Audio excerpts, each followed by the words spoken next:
National Review commentator Andrew McCarthy, where he wrote that the FBI's raid on Mar-a-Lago was really about January 6th, and this search was much more than just classified documents. What do you make of that? Well, I think he's onto something kind of in a 30,000-foot view here, right? So the bottom line is that this seems to be indeed about classified documents, full stop.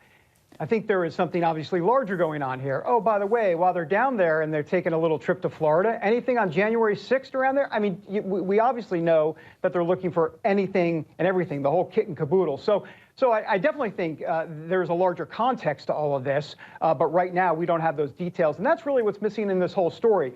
The details, the search warrant. What do we know? What exactly happened? Why was it done? This is going to be a trickle scenario. David, Republican Congresswoman Marjorie Taylor Greene tweeted, "Defund the FBI."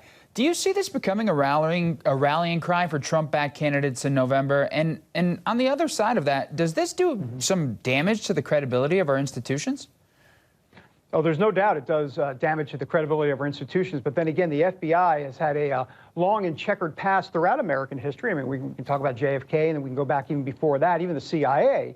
But just recently, right? I mean, I think the problem is that if you've got Hillary Clinton, and here we go again, right, with the 33,000 emails and the bleaching and the Blackberries and the hammers on the Blackberries, and nothing was done.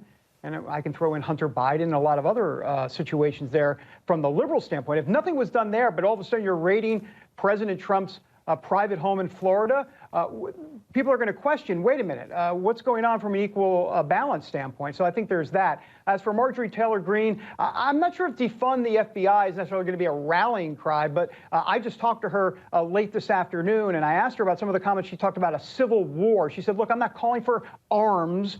She doesn't want people to pick up arms as it relates to a civil war, but she believes that that has to be done at the ballot box, and I think that's where Democrats are going to see the most pain this November. And David, we have about 30 seconds left, but today House Republican leader Kevin McCarthy warned Attorney General Merrick Garland to preserve your documents and clear your calendar. If Republicans take back the House in November, is the Mar-a-Lago raid going to be the subject of congressional hearings?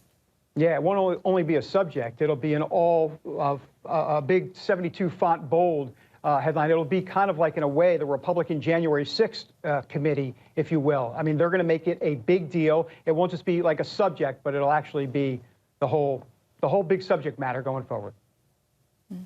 David, thanks so much for joining us and for your insights.